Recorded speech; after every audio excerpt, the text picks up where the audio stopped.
तर तर दुपारच्या सत्रामध्ये आपण पाहणार आहोत एकात्मिक अन्नद्रव्य व्यवस्थापन. तर आपल्या भारतातील शेतीची परिस्थिती जर पाहिली आपण, तर गेल्या काही वर्षामध्ये पाहतो आपण की अन्नधान्याच्या उत्पादनामध्ये जरी आपण स्वयंपूर्ण झालो असलो, तरी वाढती लोकसंख्या लक्षात घेता ही स्वयंपूर्णता भविष्यात टिकेल असं काही सांगता येत नाही. आजही आपण तेलबिया आणि कडधान्याच्या बाबतीत खूप मागे आहोत. मोठ्या प्रमाणावर परकीय चलन खर्च करून आपल्याला हे कडधान्य आणि तेलबिया आयात करावं लागते. तर ही अन्नधान्याचं सध्याचं उत्पादन 237 दशलक्ष टन जे आहे, ते 2025 मध्ये 315 दशलक्ष टनापर्यंत जाईल. तर त्या दृष्टीने ही उत्पादकता वाढवणं गरजेचं आहे. तर ह्या सगळ्या गोष्टी जमीन तर काय वाढत नाही, आहे तेवढीच आहे. किंबहुना त्याच्या वापराला मर्यादा येत आहेत. शारपड, पाणथळ जमिनी होत आहेत. Per capita availability of land दिवसेंदिवस कमी होते. तर ह्या सगळ्या गोष्टीचा जर विचार केला, तर आपल्याला उत्पादकता वाढवण्यासाठी जमिनीची सुपीकता टिकवणे हे फार महत्वाचं आहे. तर जमिनीच्या बाबतीत जर पाहिलं आपण, तर साधारण 1950च्या दशकामध्ये फक्त नत्राची कमतरता आपल्या जमिनीमध्ये जाणवत होती. बाकी सगळे अन्नद्रव्य पुरेसे होते.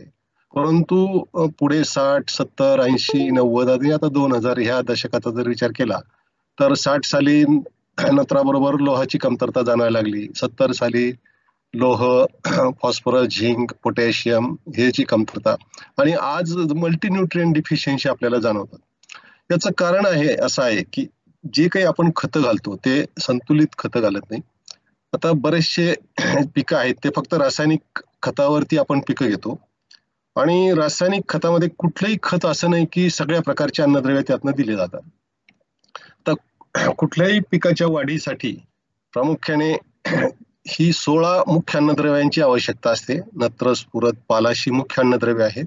कॅल्शियम, मॅग्नेशियम, गंधक ही दुय्यम अन्नद्रव्य आणि ही राहिलेली 7 जी आहेत ती सूक्ष्म अन्नद्रव्य.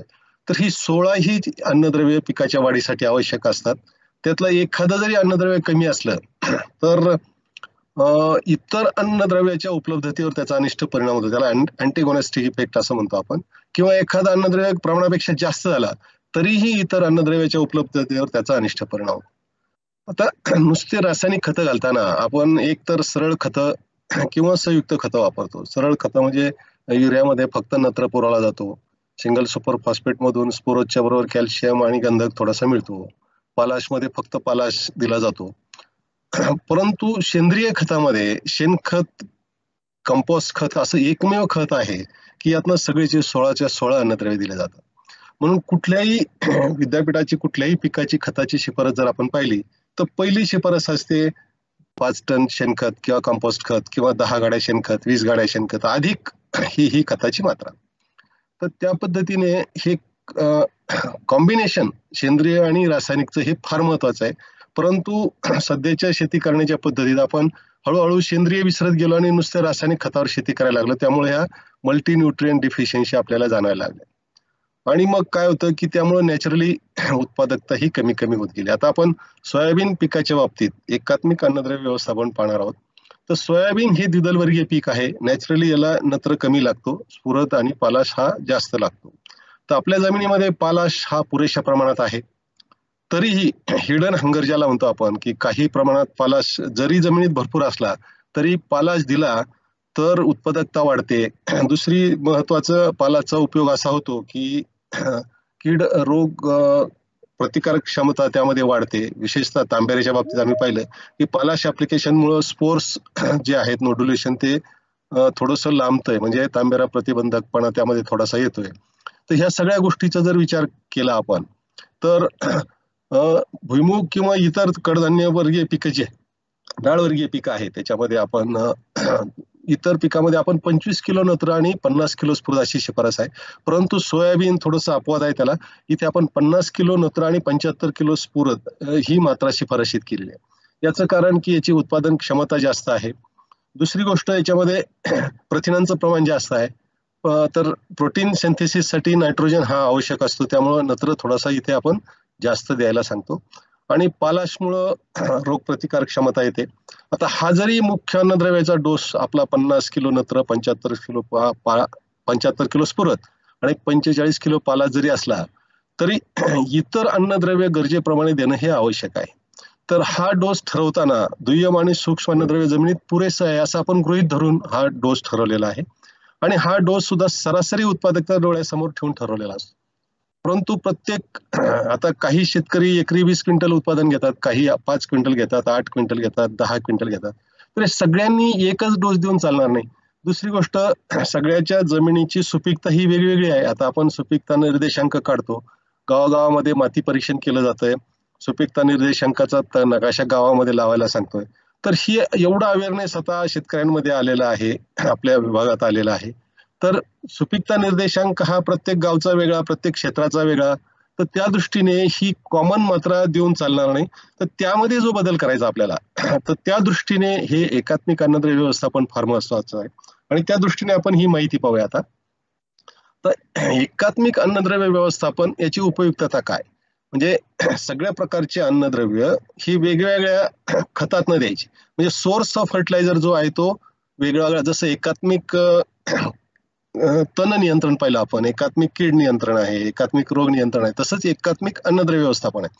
तर एकात्मिक अन्नद्रव्य व्यवस्थापनामध्ये एकच अन्नद्रव्य किंवा हे इतर अन्नद्रव्य जे आहेत गरजेचे ते वेगवेगळ्या सोर्स मधून द्यायचे. एकाच सोर्स म्हणजे रासायनिक खतातनं फक्त न देता जैविक खतं, भौतिक खतं किंवा सेंद्रिय खतं यातनं हे सगळं याच्यात. आता याच्यामध्ये एकात्मिक अन्नद्रव्याचं महत्वाचं उपयुक्तता जी आहे की जमिनीची सुपीकता टिकवण्यासाठी याचा उपयोग होतो. रासायनिक खतामध्ये काय होतं की तात्पुरती त्या पिकाची गरज भागवली जाते आणि उत्पादन आपल्याला मिळतं, परंतु इम्बॅलन्स होतो न्यूट्रिएंटचा जमिनीमध्ये. ते एखादा अन्नद्रव्य जास्त दिला जातो, एखादा कमी दिला जातो, मग त्याचं इफिशियन्सी कमी होते. उदाहरणार्थ युरिया जास्त दिला आपण तर त्यातला अमोनिकल फॉर्म मधला नत्र हवेत उडून जातो, नायट्रेट फॉर्म मधला पाण्यात विरघळून खाली लिचिंग होत आहे आणि फार कमी नत्र तो पीक घेतं आणि मॅक्झिमम वाया जातो. म्हणजे साधारणपणे विस्कटून किंवा फोकून नत्र दिलं तर 40% फक्त नायट्रोजन हा पीक वापरतो आणि 60% वाया जातो. तसं हे सेंद्रिय खतं जी आहेत किंवा जैविक खतं आहेत याचा रोल हा वेगळा आहे. तर जमिनीची सुपीकता, विशेषतः सेंद्रिय कर्बाचं प्रमाण जमिनीचं वाढवण्यासाठी हे सेंद्रिय खतं फार महत्वाचे आहेत. जैविक गुणधर्मामध्ये उपयुक्त सूक्ष्मजीव जमिनीतले आहेत त्याचा वाढ फार महत्वाचा. कारण जी काही आपण खतं देतो, उदाहरणार्थ आपण स्फुरद घेऊ, स्फुरद ऑक्साईड फॉर्म मध्ये खत देतो आणि ते पिकाला आर्थोफॉस्फरिक ऍसिड या फॉर्म मध्ये मुळाद्वारे शोषलं जातं. तर हे जे कन्व्हर्जन होतं ऑक्साईड फॉर्म पासून आर्थोफॉस्फरिक ऍसिड मध्ये कन्व्हर्जनचं काम, तर हे काम जमिनीतले सूक्ष्मजीव आणि इतर जैव भौतिक ज्या घटना जमिनीत घडतात त्यामुळे होतं. तर ते जमिनीत एखादा अन्नद्रव्य पिकाला उपलब्ध होणं, त्याची कार्यक्षमता वाढवणं, याच्यासाठी ह्या सेंद्रिय कर्ब आणि इतर भौतिक गुणधर्म जमिनीचे अतिशय महत्वाचे आहेत. तर त्या दृष्टीने हे एकात्मिक अन्नद्रव्य व्यवस्थापन महत्वाचं आहे. तर एकात्मिक अन्नद्रव्य व्यवस्थापनामध्ये योग्य खताची मात्रा देण्यासाठी माती परीक्षण हे फार आवश्यक आहे. त्याचप्रमाणे इतर सोर्समध्ये जीवाणू खतांचा वापर. जीवाणू खतं हे जे आहेत तर उदाहरणार्थ द्विदल वर्गीय पिकामध्ये आपण रायझोबियम वापरतो, एकदल वर्गीय पिकामध्ये ॲझोटोबॅक्टर, ॲसेटोबॅक्टर आणि ॲझोस्पिरलम वापरतो. तर हे काय करतात, रायझोबियम हवेतला नत्र पिकाच्या मुळाशी स्थिर करतात आणि तो त्या पिकाला उपलब्ध करून द्यायचं काम करतात. हवेमध्ये आता नत्र मोठ्या प्रमाणावर आहे, मग आपल्याला तो जर कमी खर्चामध्ये मिळत असेल तर पुन्हा इतके रासायनिक खतावरती पैसे खर्च करण्याची आवश्यकता नाही. त्यामुळं जीवाणू खतामध्ये आता रायझोबियमचा रोल जो आहे तो 15 ते 20% पर्यंत नायट्रोजन फिक्सेशन गरज भागवू शकतात करून. पण आता ॲसेटोबॅक्टर ऊसामध्ये 50% पर्यंत नायट्रोजन फिक्स करतं असं एक संशोधन पुढे येते. किंवा वेगवेगळ्या कन्सॉर्शिया आहेत त्याच्यामध्ये हे वेगवेगळे मोबिलायझर त्यामध्ये आहेत. तर बरेच वेळा जास्त लोहासारखी खतं जमिनीमध्ये भरपूर असतात, परंतु इमोबिलाइज होतात, ते स्थिर होतात आणि ते उपलब्ध करून द्यायचं काम हे मोबिलायझर करतात जीवाणू खताद्वारे. तर त्या दृष्टीने जीवाणू खताला तेवढंच महत्व आहे. शेणखत किंवा कंपोस्ट खताचा योग्य वापर हा अतिशय महत्वाचा आहे. कारण कुठल्याही खतामध्ये शेणखत किंवा कंपोस्ट खत हे एकमेव खत असं आहे की याच्यात सगळे 16च्या 16 अन्नद्रव्य उपलब्ध असतात आणि ते पिकाला मिळतात. म्हणजे बॅलन्स न्यूट्रिशनच्या दृष्टीने हे अत्यंत महत्वाचं आहे. कुठलाही रासायनिक खत 2 किंवा 3 मॅक्झिमम अन्नद्रव्य देऊ शकतं, त्यापेक्षा जास्त देऊ शकत नाही. त्याचप्रमाणे आता शेणखत किंवा हिरवळीचे खत जे आहे, कंपोस्ट खत, जर बऱ्याच वेळा उपलब्धतेचा प्रश्न असतो. बऱ्याच वेळा शेतकरी असा प्रश्न उपस्थित करतात की एवढं शेणखत आणायचं कुठून सगळ्याला. तर तिथे तो पर्याय आहे की ऊसासारख्या पिकामध्ये पाचट कुजवणं, ते ठेवणं आणि अधूनमधून 2-3 वर्षातनं मिनिमम एकदा हिरवळीच्या खताचा जर वापर केला आपण, ताग ढेंच्यासारखं हिरवळीचं पीक घेऊन ते जमिनीत गाडलं, तर मोठ्या प्रमाणावर सेंद्रिय पदार्थ जमिनीमध्ये गाडले जातात. जमिनीमध्ये नत्र स्थिर होतो आणि सेंद्रिय कर्बाचं प्रमाण वाढायला मदत होते.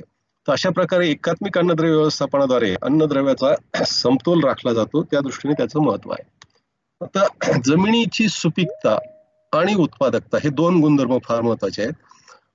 सुपीक जमीन ही उत्पादक असेलच असं नव्हे. आता सुपीक जमिनीचा व्याख्या अशी आहे, की ज्या जमिनीमध्ये पिकाला आवश्यक असणारे हे 16च्या 16 अन्नद्रव्य मुबलक प्रमाणात उपलब्ध आहेत, त्याला आपण सुपीक जमीन म्हणतो. परंतु ते कोणत्या फॉर्ममध्ये आहेत? बऱ्याच वेळा काय होतं, की समजा जमिनीमध्ये चुनखडी जास्त आहे. तर त्या चुनखडीयुक्त जमिनीमध्ये लोह आणि जस्ताची कमतरता जाणवते. म्हणजे कितीही जास्त लोह जमिनीत टाकला आपण, तो स्थिर होतो, फिक्स होतो. तो त्या पिकाला उपलब्ध होत नाही. मग ही जी अन्नद्रव्य जमिनीत आहेत, परंतु पिकाला उपलब्ध होत नसतील, तर ती जरी जमीन सुपीक असेल, तर ती उत्पादक आहे असं म्हणता येत नाही. तर उत्पादकचा अर्थ असा होतो, की ही अन्नद्रव्ये, उपलब्ध अन्नद्रव्ये पिकाला सगळे उपलब्ध आहेत, मुळाला शोषता येतात, तेव्हा त्याला आपण उत्पादक जमीन असं म्हणतो, म्हणजे प्रोडक्टिव्ह सॉइल्स. तर त्या दृष्टीने पिकाची वाढ, जमिनीची सुपीकता यासाठी हे जे विविध घटक आहेत, नैसर्गिक घटकामध्ये पर्जन्यमान आहे, त्याचं प्रमाण, विभागणी, तापमान, आर्द्रता, रेनफॉल इंटेन्सिटी, त्याच्यानंतर जमूत समुद्र सपाटीपासूनची उंची, वारा, त्याचा वेग, हे घटक सगळे जमिनीच्या गुणधर्मावर परिणाम करत असतात. उदाहरणार्थ जास्त पाऊस कोकणात असल्यामुळे तिथल्या जमिनी सगळ्या ऍसिडिक आहेत, सगळे बेसिस लीच होऊन जातात. आपल्याकडे कमी पाऊस असल्यामुळे सगळ्या बेस सॉइल आहेत, म्हणजे ज्याचा पीएच हा जास्त आहे. अशा पद्धतीने हा रेनफॉलचा जमिनीवर परिणाम होतो, उष्णतेचा होतो. टेम्परेचर जास्त असेल तर सेंद्रिय पदार्थाचं विघटन लवकर होतं. आता तेच आपण वेस्टर्न कंट्रीजमध्ये गेलो समजा, तर तिथे तापमान जास्त नसल्यामुळं सेंद्रिय पदार्थ जमिनीत तसेच राहतं, त्याचं विघटन होत नाही. आपण वेस्टर्न कंट्रीजमध्ये पाहिलं तर 1च्या वर ऑर्गॅनिक कार्बन कॉमन आढळतो आपल्याला, अगदी 4-5 पर्यंत जातोय. आपल्याकडे कधीही 1च्या वर किंवा 1 पर्यंत सुद्धा का ऑर्गॅनिक कार्बन मेंटेन होत नाही, कारण मिनरलायझेशन फास्ट होतं. किती सेंद्रिय पदार्थ आपण जमिनीत टाकले तरी त्याचं विघटन हे सूर्यप्रकाश, आर्द्रता, हे ऋतू आहे त्यामुळे होतं. तर त्या दृष्टीने हे सगळ्या घटकांचं तेवढंच महत्व आहे. तर जमिनीचा पोत जो म्हणतो आपण, त्यामध्ये सेंद्रिय पदार्थ किती आहेत, त्याची रचना काय आहे, टेक्स्चरल क्लास कोणता आहे, चढ उतार किती आहे, तापमान किती आहे, मशागत आपण किती खोलीवर करतो, ह्या सगळ्या गोष्टी या दृष्टीने अत्यंत महत्वाच्या आहेत. त्याचप्रमाणे आपण घेतलं जी पिकं घेणार आहोत त्या पिकाच्या जाती कोणत्या आहेत, त्याची लागवडीची वेळ कोणती, अंतर, रोपाची संख्या, ह्या कीड रोग, उत्पादन क्षमता, ह्या सगळ्या गोष्टीचा विचार करून आपल्याला हे अन्नद्रव्य व्यवस्थापन करायचं. आता ही जी एकात्मिक अन्नद्रव्य संकल्पना आहे, याचा मुख्य उद्देश जो आहे तो जमिनीची सुपीकता टिकवणं आणि पिकाची उत्पादकता वाढवणं. आणि पिकाची उत्पादकता वाढवण्यासाठी वनस्पतीला योग्य प्रमाणात ही अन्नद्रव्य 16च्या 16 अन्नद्रव्य हे जे आवश्यक आहे, आणि त्याच्या जोडीला उपयुक्त असे काही 4 अन्नद्रव्य आहेत, तर हे 20 अन्नद्रव्य पिकाला उपलब्ध होतील या पद्धतीने आपण हे अन्नद्रव्य व्यवस्थापन करायची. तर पिकाची योग्य उत्पादन पातळी राखणं. तर दुसरं गोष्ट, गेल्या काही वर्षामध्ये खताचं वापराचं प्रमाण प्रचंड वाढत चाललंय, परंतु उत्पादकता कमी कमी होते. म्हणजे याचा अर्थ असा होतो की जी खतं आपण घालतो त्याची कार्यक्षमता ही कमी होत चाललेली आहे. तर त्याची कार्यक्षमता वाढवणं, कमीत कमी खतामध्ये जास्तीत जास्त उत्पादन घेणं, यासाठी हे एकात्मिक अन्नद्रव्य व्यवस्थापन महत्वाचं आहे. त्याचप्रमाणे जर प्रमाणापेक्षा जास्त अन्नद्रव्य वापरले तर अँटीगोनेस्टिक इफेक्ट आहेत. नायट्रोजन सारखं खतं जास्त वापरले, नायट्रेट पाण्यातनं लीच होऊन जर तो खाली गेला भूगर्भाच्या पाण्यात, तर पाण्याचं प्रदूषण, पातळी वाढते. तर ह्या सगळ्या गोष्टी महत्वाच्या आहेत. तर हा पर्यावरणावरती त्याचा काय परिणाम होतो हे सुद्धा आपण पाहणं आवश्यक आहे. आता एकात्मिक अन्नद्रव्यच का जर म्हटलं तर शाश्वत उत्पादन म्हणजे जमिनीची सुपीकता आणि उत्पादकता दोन्हीही टिकवणं हे फार महत्वाचं आहे. मुख्य आणि दुय्यम तसेच सूक्ष्म अन्नद्रव्यांची जी कमतरता आहे ती भरून काढणं, जमिनीत कमी होणारं सेंद्रिय कर्बाचं प्रमाण हे मेंटेन ठेवणं. तर जमिनीतून पिकासाठी वापरली जाणारी अन्नद्रव्य आणि खताद्वारे पुरवली जाणारी अन्नद्रव्य यामध्ये जर तफावत असेल तर ती भरून काढणं. आणि अनेक द्रव्यांच्या प्रयोगांचे निष्कर्ष जर पाहिले आपण, तर हे एकात्मिक अन्नद्रव्य व्यवस्थापन हे अत्यंत महत्वाचं आहे. आता विविध घटकातून पिकासाठी अन्नद्रव्य उपलब्ध करून देणं, म्हणजे उदाहरणार्थ वेगवेगळे सोर्स जर वापरले आपण तर त्याचा खूप चांगला फायदा होतो आणि खर्चही आपल्याला कमी येतो. आता रासायनिक खताच्या किमती प्रचंड दिवसेंदिवस वाढत चाललेल्या आहेत. शासन आजही मोठ्या प्रमाणात आपल्याला सबसिडी देते. शासनाने सबसिडी वजा केली तर ही रासायनिक खतं देणं आपल्याला अजिबात शेतीत परवडणार नाही. त्यामुळे त्याची मात्रा ही कमी करून इतर सोर्स पाहणं फार महत्वाचं आहे. तर जमिनीतील उपलब्ध अन्नद्रव्य आणि पिकाची गरज यांचा ताळमेळ म्हणजे न्यूट्रिएंट बॅलन्स हा अत्यंत महत्वाचा आहे. त्याचप्रमाणे आता गेल्या काही आपण दिवसामध्ये पाहतो की सेंद्रिय कर्ब आपण नेहमी म्हणतो, परंतु हे स्टेबल राहत नाही. सेंद्रिय पदार्थ जमिनीमध्ये आपण घातले जास्त की सेंद्रिय कर्बाचं प्रमाण वाढतंय, परंतु त्याचं विघटन होऊन पुन्हा तो कमी कमी होतो. मग तो मेंटेन ठेवण्यासाठी किती प्रमाणात सेंद्रिय खतं दिली पाहिजेत, केव्हा दिली पाहिजेत, याचा सुद्धा अभ्यास हा फार महत्वाचा आहे. तर सेंद्रिय पदार्थाचं विघटन होताना त्यामध्ये जमिनीमध्ये काही विविध किडी असतात, बुरशी असतात, त्यांचा नाश करणं हे सुद्धा एक महत्वाचं आहे. आणि या सगळ्या गोष्टीचा विचार करून आपण एकात्मिक अन्नद्रव्य व्यवस्थापन केलं पाहिजे. तर याच्यामध्ये एकात्मिक अन्नद्रव्य व्यवस्थापन करताना हे जे घटक आहेत, तर रासायनिक खत हा एक घटक झाला त्यातला, परंतु त्याच्या जोडीला इतर कुठले कुठले घटक आहेत की जेणेकरून आपल्याला जमिनीमध्ये हे अन्नद्रव्य देता येतील आणि खर्चही कमी होईल. तर रासायनिक खतं तर महत्वाची आहेतच. बऱ्याच वेळा आपण सेंद्रिय शेतीचा जो आता शेतीचा विचार करताना रासायनिक खताला खूपच नाव ठेवले जातात किंवा रासायनिक खतं म्हणजे विष वगैरे असं काही नाही. जर ते इव्हन विष सुद्धा आपण योग्य प्रमाणात वापरलं तर ते औषधं किंवा अमृताचं काम करते. तर सेंद्रिय खतं विविध प्रकारची, त्यामध्ये सगळ्या प्रकारच्या पेंडी, शेणखत हे महत्वाचं आहे. गांडूळ खत, जैविक खतामध्ये विविध प्रकारचे मोबिलायझर्स आहेत, रायझोबियम आहे, ॲझोटोबॅक्टर, ॲझोस्पिरलम ही जैविक खतं आहेत. आणि सगळ्यात महत्वाचं म्हणजे ॲग्रोनॉमिक मॅनेजमेंटमध्ये पिकाची फेरपालट. म्हणजे हा कमी खर्चाचा आणि अतिशय चांगला उपचार आहे, परंतु इथे बऱ्याच वेळा आपण दुर्लक्ष करतो आणि मोनोक्रॉपिंगमुळे जमिनीची सुपीकता ही अतिशय धोक्यात येते.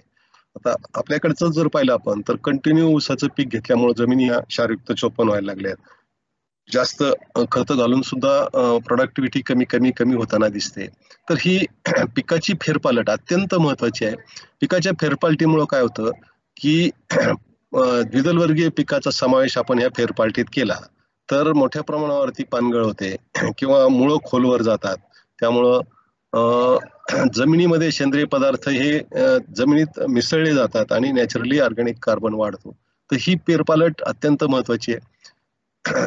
जीवाणू खतामध्ये आता खूप चांगलं कन्सॉर्शिया बाजारात आहेत, त्याच्यामध्ये मोबिलायझर्स आहेत. त्याच्यामध्ये बऱ्याच वेळा काय होतं की जमिनीमध्ये क्षार वाढले किंवा इम्बॅलन्स झाला हा, तर एखादा अन्नद्रव्य प्रमाणापेक्षा जास्त झाला, एखादा कमी झाला, तर जे मोबिलायझेशन होत नाही म्हणजे जे स्थिर होतात खतं ते उपलब्ध करून द्यायचं. आता स्फुरदच्या बाबतीत सांगायचं म्हणजे आपल्या जमिनीमध्ये स्फुरद पुरेसा आहे, परंतु तो उपलब्ध अवेलेबल फॉर्म मध्ये नाही.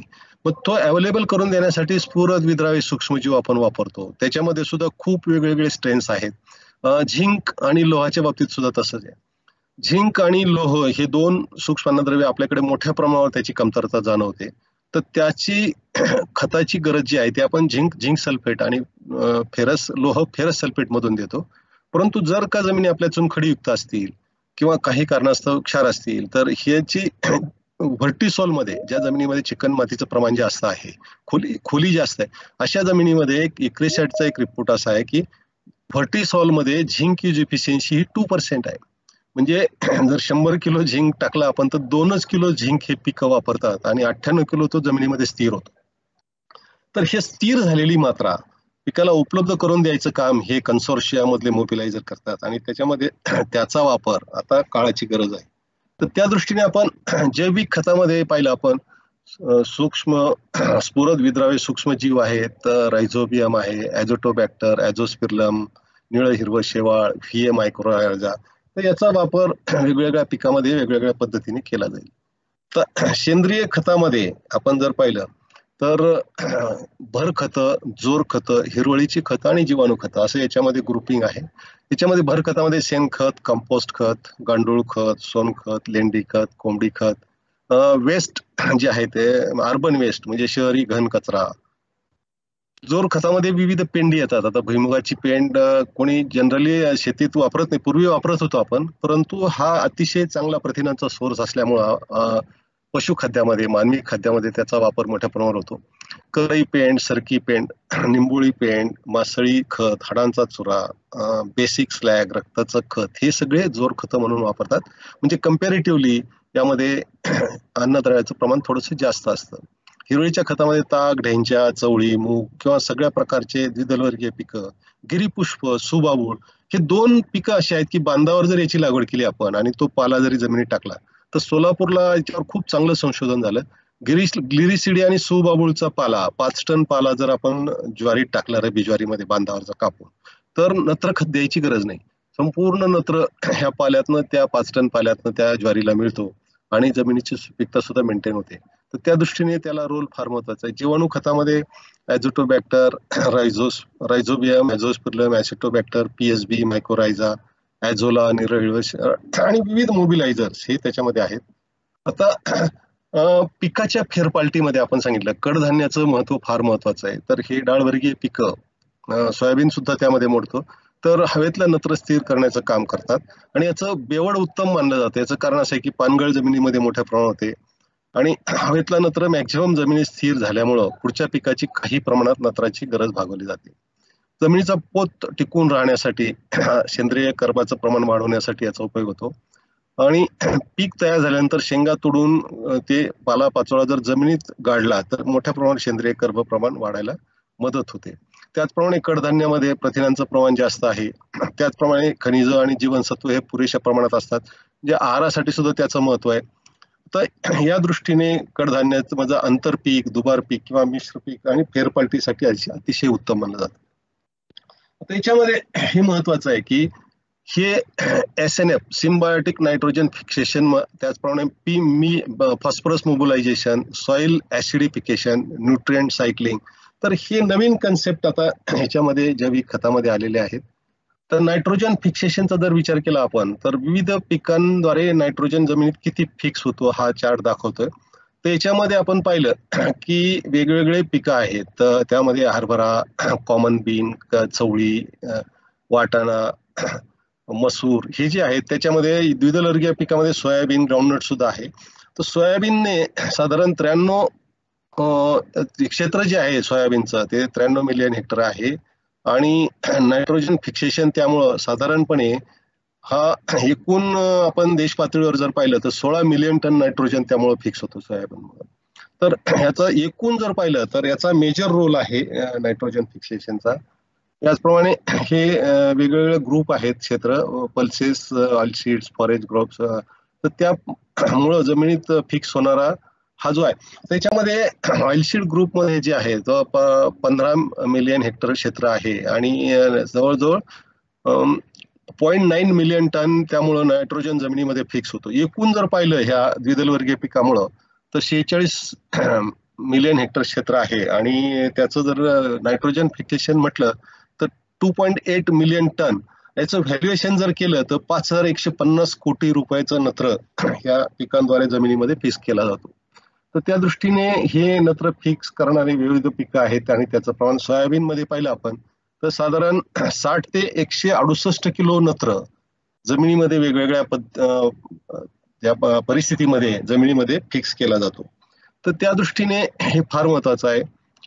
त्याच्यानंतर हे एक पी मोबिलायझर जे आहेत तर त्याच्यामध्ये कुठले कुठले घटक आहेत आणि जमिनीत काय परिणाम होतो हे दाखवलंय.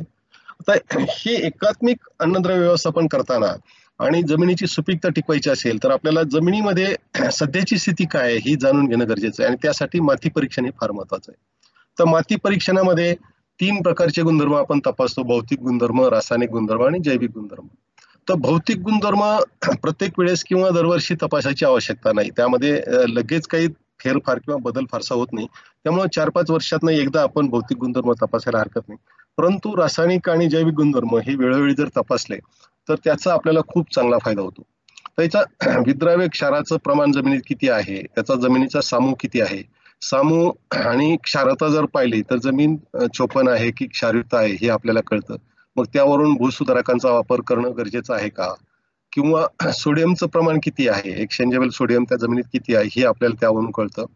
त्याचप्रमाणे खत देण्यासाठी, खत व्यवस्थापनासाठी माती परीक्षण हे फार महत्वाचं आहे. त्यासाठी आपल्या जमिनीमध्ये ही अन्नद्रव्य, नत्र, स्फुरद, पालाश, कॅल्शियम, मॅग्नेशियम, गंधक आणि सूक्ष्म अन्नद्रव्य किती प्रमाणात आहेत आणि आपल्या पिकाची गरज किती आहे त्याचा ताळमेळ घालून आपल्याला खताचं व्यवस्थापन करता येतं. जैविक गुणधर्मामध्ये उपयुक्त तसेच रोगकारक दोन्ही जीवाणू असतात, त्याची आपल्याला चाचणी त्यामध्ये करता येते. आणि जमिनीतील उपलब्ध पोषण द्रव्यामुळे रासायनिक खताचा समतोल वापर करणं शक्य होतं, परिणामी खर्चात बचत होते. त्यात आता माती परीक्षण करताना कुठले कुठले घटकाचं आपण तपासणी करतो, तर पहिलं पीएच, तो साधारण 6 ते 8च्या दरम्यान असावा. 6च्या खाली असेल तर ऍसिडिक सॉइल म्हणतो आपण, 8च्या पुढे गेला तर बेसिक सॉइल असतात. क्षारता 1 डेसिसायमन पर मीटर पाहिजे. ती काही क्षारता सहन करणाऱ्या पिकामध्ये 4 पर्यंत चालू शकतो, 4च्या वर असेल तर आपण सलाईन सॉइल म्हणतो. सेंद्रिय कर्बाचं प्रमाण 0.4 ते 0.6च्या दरम्यान असावं. उपलब्ध नत्र हा 281 ते 420 किलो प्रति हेक्टरच्या दरम्यान असावा. उपलब्ध स्फुरद हा 15 ते 21 किलो प्रति हेक्टरी. उपलब्ध पालाश हा 151 ते 200. आणि सगळ्यात महत्वाचं म्हणजे मुक्त चुना, कॅल्शियम कार्बोनेटचं जे प्रमाण आहे 10% पेक्षा कमी असावं. 10%च्या वर कॅल्शियम कार्बोनेट गेला तर त्याला आपण कॅल्केरियस सॉइल म्हणतो. मग अशा जमिनीचं व्यवस्थापन हे वेगळ्या पद्धतीने आपल्याला करणं गरजेचं असतं. आणि गंधकाचं प्रमाण जमिनीत किती आहे पीपीएम मध्ये, ती 30 ते 40 पीपीएम असणं आवश्यक आहे. सूक्ष्म अन्नद्रव्यामध्ये ही पातळी जी आहे ते साधारण लोह जो आहे तो 4.5 पीपीएम पेक्षा जास्त असावा. झिंक हा 0.6 पेक्षा जास्त, मॅंगनीज 2, तांबे कॉपर 0.5, मॉलिब्डेनम 0.05 आणि बोरॉन 0.5 ह्या साधारण रेंजमध्ये असणं अपेक्षित आहे. तर ही जी क्रांतिक पातळी म्हणतो, जेव्हा माती परीक्षण आपण केल्यानंतर आपल्या जमिनीमध्ये ते किती असावं आणि कमी असेल तर कुठल्या फॉर्म मधून आपण द्यायचं तो दाखवणारा हा टेबल आहे. आता हे 0.6 पीपीएम जास्त असणं गरजेचं आहे. त्यापेक्षा जर कमी असेल तर झिंक सल्फेट मधून आपण तो द्यायचं आणि त्याची मात्रा जी आहे ती 10 ते 40 किलो त्या गरजेप्रमाणे पिकानुसार प्रति हेक्टर द्यायची. कोरडवाहूमध्ये 3 वर्षातनं एकदा देतात, बागायतामध्ये गरजेप्रमाणे. आणि हेच खत आपण फवारणीद्वारे देताना त्याचं जे कॉन्सन्ट्रेशन आहे ते 0.5% पेक्षा जास्त असू नये आणि चिलेटेड फॉर्म मध्ये असेल तर 0.2% कॉन्सन्ट्रेशन मध्ये ते फवारणी करावी. कॉपरच्या बाबतीत 0.2 पीपीएम हे अतिशय कमी प्रमाणात लागतं. ते कमी असेल तर कॉपर सल्फेट 10 ते 40 किलोचा रेंज आहे आणि फवारणीला 0.1% आणि चिलेटेड 0.1. बोरॉन अतिशय कमी लागतो, म्हणजे 5 किलो बोरॅक्स पावडर प्रति हेक्टरची आपण शिफारस करतो. त्यामुळे जे मिक्स खतामध्ये आपण कॉमन पुन्हा पुन्हा बोरॉन देतो तर टॉक्सिसिटी येण्याची तिथे शक्यता असते, त्यामुळे हे पाहणं फार गरजेचं आहे. लोहाची पातळी इतर अन्नद्रव्याच्या तुलनेने जास्त लागते. आता बघा तुम्ही, क्रांतिक पातळी ती 4.5 पीपीएम एवढी आहे. ते फेरस सल्फेट या माध्यमातून देतो आपण. आणि चुनखडीयुक्त जमिनी असेल तर जमिनीतनं देताना ते शेणखतात मिसळून दिलं तर त्याचा फायदा होतो. फवारणीला 0.5% आणि चिलेटेड असेल तर 0.1%. मॅंगनीज जो आहे तो 2 पीपीएम आहे पातळी त्याची, त्याचं सुद्धा प्रमाण 10 ते 40 किलो प्रति हेक्टर आहे मॅंगनीज सल्फेट. मॉलिब्डेनम 0.05 हा सगळ्यात कमी लागणारा घटक आहे आणि सोडियम मॉलिब्डेटद्वारे आपण देतो 1 ते 2 किलो प्रति हेक्टरी हा पुरेसा आहे आणि फवारणीला सुद्धा 0.5% कॉन्सन्ट्रेशन मध्ये देणं आवश्यक आहे. आता हे जमीन आणि पिकाच्या पानातील सूक्ष्म, आता ही सूक्ष्म अन्नद्रव्याची कमतरता आहे, माती तपासूनही आपल्याला कळू शकते. परंतु उभ्या पिकामध्ये इमिजिएट आपल्याला जर डिफिशियन्सी सिम्पटम पाहायचे असेल तर पानाचा देठ किंवा ऊती तपासणं फार महत्वाचं आहे आणि त्यानुसार त्या पानात कमतरता जर आढळली तर ती अन्नद्रव्य देणं गरजेचं आहे. त्यासाठी हे प्रमाण दिलेलं आहे. तर हे पीपीएम मध्ये आहे. लोह म्हणजे 4.5 पेक्षा कमी असेल तर तो कमी मानला जातो, 4.5 ते 10च्या दरम्यान मध्यम आणि 10 पीपीएमच्या वर गेला तर तो जास्त मानला जातो. तेच पातळी ही वेगवेगळ्या अन्नद्रव्यासाठी ही वेगवेगळ्या पातळी दिलेल्या आहेत. मॅंगनीज, जस्त, तांबे, बोरॉन, मॉलिब्डेनम. तर त्या दृष्टीने हे मध्यम प्रमाण आहे आणि पुरेसं प्रमाण जे आहे हे साधारण जर आपल्या जमिनीमध्ये पुरेशा प्रमाणात अन्नद्रव्य असतील तर ते पुन्हा द्यायची आवश्यकता नाही. आता आपण गेल्या काही कालावधीमध्ये पाहतो की जेव्हा आता ऊसाच्या बाबतीत 100 टन 150 टनाचे ग्रुप आहे किंवा आता मॅक्झिमायझेशनसाठी पिकाच्या स्पर्धा करतात शेतकरी, तर मोठ्या प्रमाणावर सूक्ष्म अन्नद्रव्य वापरतात आणि ते मिक्सर वापरतात.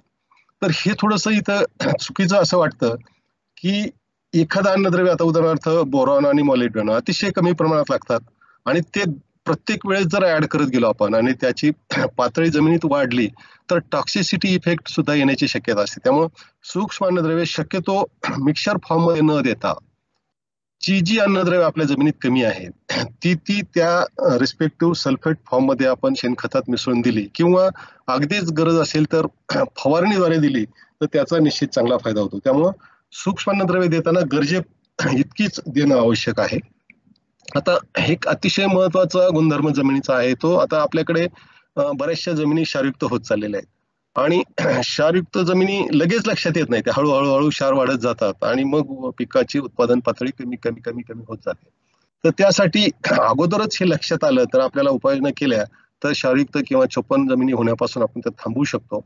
त्यासाठी क्षारता जी आहे ती इलेक्ट्रिक कंडक्टिव्हिटी मिलीमोज पर सेंटीमीटर किंवा डेसी सायमन पर मीटर या युनिटमध्ये आपण मोजतो.